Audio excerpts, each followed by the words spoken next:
আপসী নেতৃত্বে প্রমাণ করে দিয়েছেন যে আমি কোনোদিনও স্বৈরাচারের কাছে মাথা নত করব না। সেই নেত্রী বেগম খালেদা জিয়াকে জেলে পুড়িয়ে রেখেছিলেন 5টি বছর। আমাদের নেতা যিনি সবু বলেছে, কে কি করেছে প্রমাণ তো ইতিহাস মিলিয়ে দিবে, ইতিহাস কথা বলবে। কারণ ইতিহাস এখন বলে শেখ মুজিবুর রহমান কোনোদিনও বাংলাদেশের স্বাধীনতা চায়। উনি তো ভুট্টো এর সাথে আলোচনা করে প্রধানমন্ত্রী হতে চেয়েছেন।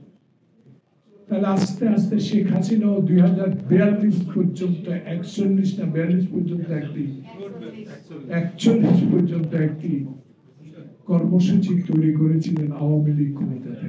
আল্লাহ পাক শেখ হাসিনা, তুমি বাংলাদেশের সকল কিছু ধ্বংস করে দিয়েছ, সকল বৈধ সাংবিধানিক প্রতিষ্ঠানগুলো ধ্বংস করে দিয়েছ, বাংলাদেশের মানুষের অর্থ চুরি করে বিদেশে পাচার করেছে।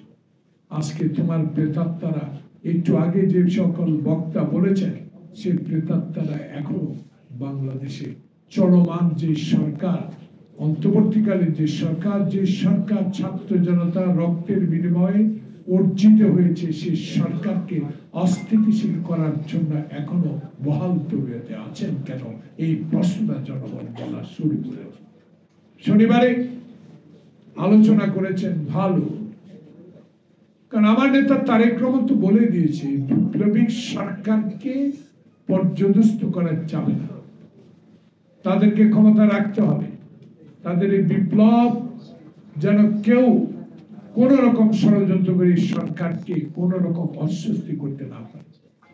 তাই বলি কি, 2 মাস 2 দিন অতিবাহিত হলো, আমার থেকে বামে একজন মুক্তিযোদ্ধা, একটা উদাহরণ দিই, শেখ হাসিনার বান্ধবী এখনো মুক্তিযুদ্ধ মন্ত্রণালয়ের সচিব, এখান থেকে 200 গজ দূরে বামে এখনো অফিস করে।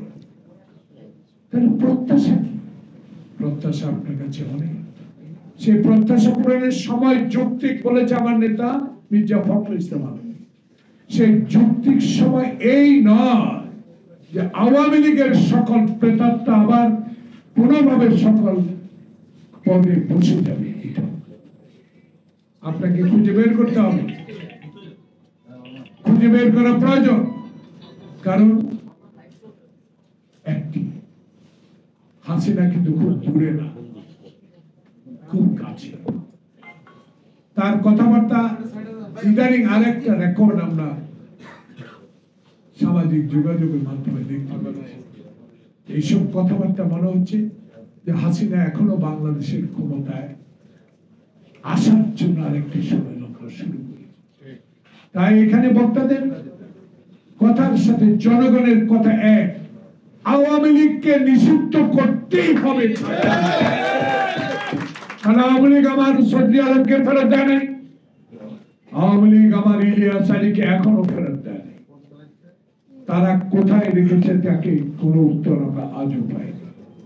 তাই সন্ত্রাসী